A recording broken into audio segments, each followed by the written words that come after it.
Let's talk about why I've wanted to make this iPhone case, and I've already spent a year on it, and it hasn't gone anywhere.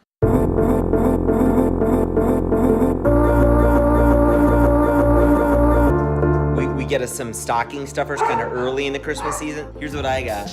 An ugly t-shirt. Feliz Navidad. Love it. Thanks. Happy Monday.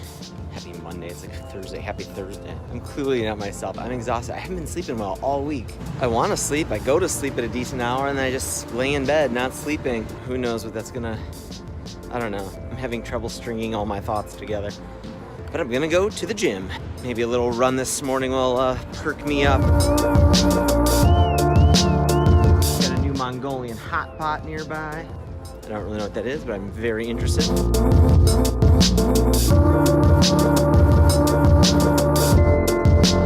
That isn't fixing the tired problem at all. It's a good workout though.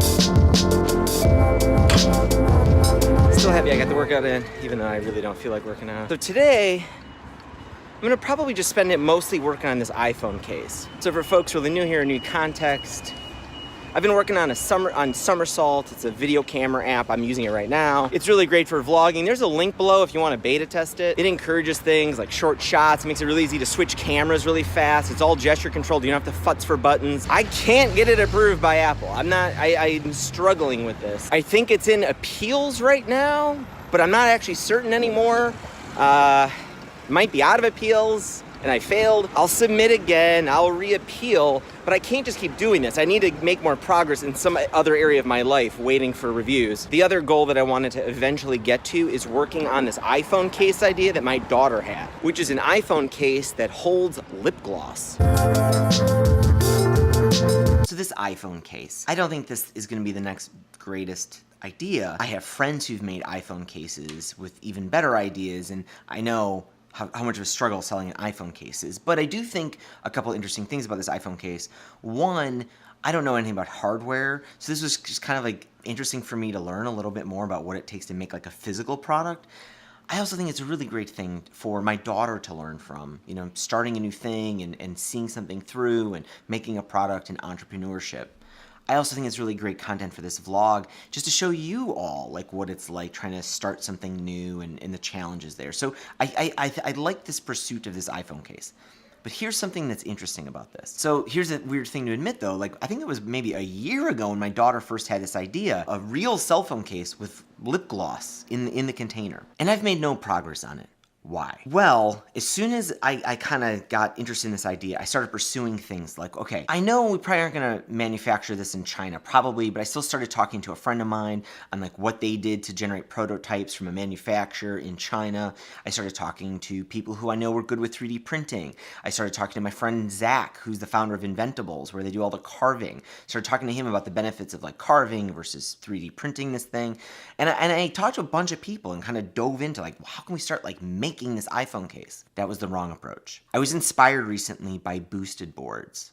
Boosted Boards, I think they're just called Boosted now. They're a electric skateboard company that I think launched in something like 2012. Very popular Kickstarter, very successful Kickstarter, very successful company right now. They make these electric skateboards. They're probably the premium electric skateboard. Everybody who wants an electric skateboard usually wants kind of a boosted board because they're such a great quality product. But they're pricey. Some of these boosted boards are like $2,000. But here's something interesting that I think a lot of people don't know. I didn't know this. The original boosted board, the board itself, Boosted didn't even make it. They got it from another company. Our company's called Loaded. That's whose decks, the place where you put your feet. So Boosted didn't make those. But it goes deeper than that. There's a TED Talk from the CEO of Boosted, and he talks about some of the parts that they used to create the original prototypes. But the best part about these components is that we bought them at a toy store. These are from remote control airplanes. There are motors and batteries that came from toys. What did they end up using for a remote for the early prototypes? A hacked Nintendo Wii controller. After this, like it just starts dawning on me, like this iPhone case could be just a hacked bunch of parts, especially to kind of prototype it and just kind of get it out there and start the experience with people. It just changed my mindset. Like we don't have to make our own iPhone cases. We could get someone else's iPhone case, maybe an iPhone case that contains credit cards, but instead of credit cards, we'll stick in some lip gloss somehow. I still don't know how we're gonna do this, but prototyping with another iPhone case and prototyping with someone else's lip gloss, that stuff is going to be easier than making it all ourselves. I know I talk a lot about being resourceful, but even I fall into this trap where I'm constantly thinking, I need to build this, I need to build this, I need to build this from scratch. Whether it's like software or obviously hardware here, I think a lot of us fall victim to this. You want to start a business, you need a bunch of stuff. You need to make a lot of things from scratch. You need a lot of resources, when really you can just grab a lot of parts off the shelf and start making something and get it into people's hands. I mean, that's how boosted boards started,